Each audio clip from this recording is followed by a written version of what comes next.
Do you wish to pursue your education abroad, or you want to get a handsome job, but you confront a huge setback, which is English proficiency?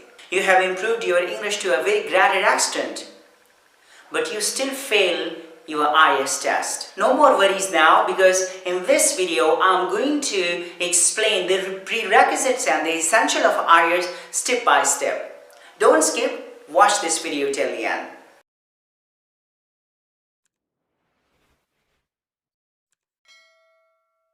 Hi, this is me Sadiq Akbar, TEFL and TESOL Certified Trainer and Career Counselor at IPD, the Institute of Virtual English and Professional Development.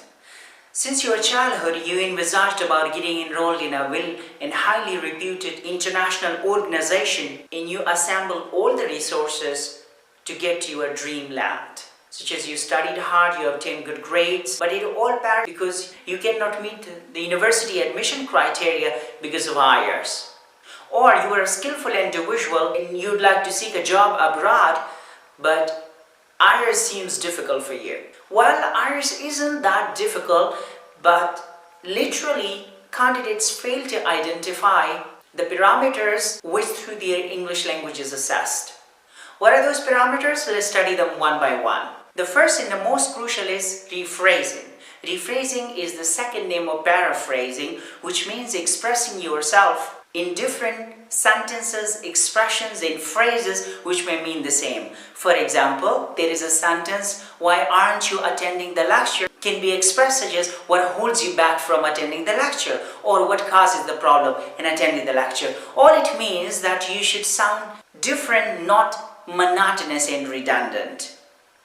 The second most important parameter is collocation, which means the appropriate use of a correct word in a right situation. You might have a word which may not be naturally fitted somewhere, so you should not use that at all. For instance, if there is a phrase, "killing someone with a knife," can be nicely expressed such as stabbing someone. Or another phrase, for instance, "contributing positively," can be articulated as "making difference."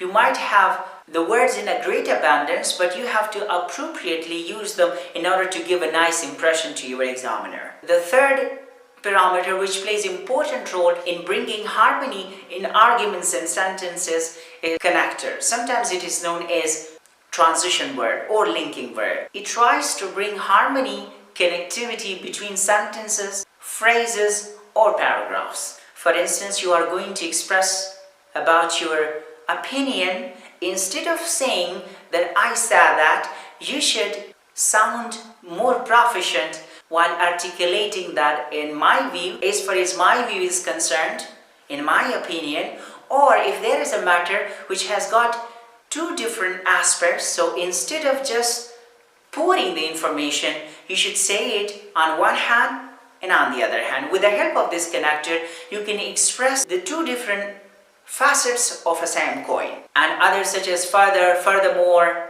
on one hand, on the other hand, and also last but not the least, all in all, a number of others which bring connectivity and coherence in your arguments. Last but not the least is lexical resources, which means the variety and the range of vocabulary you possess. If you have a less number of vocabulary and you're off repeatedly using all of these, it sounds quite monotonous and repetitive, which gives this impression to your examiner that other than these words, you don't have any other lexical resources so that you may show your proficiency.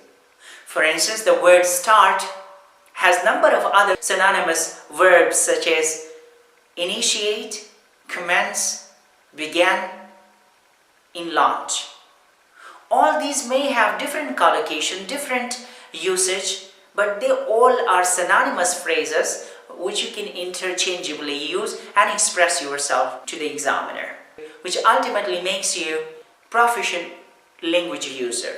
Before appearing in an exam, you should have IELTS checklist with you, and you should first check whether you have the skill of rephrasing or paraphrasing, followed by collocation, as well as connector. Last but not the least is lexical resources. Once you have all these, it can ensure your higher paying score. in IELTS test. I hope this video will clear all your confusion about IELTS test preparation. Thank you for watching.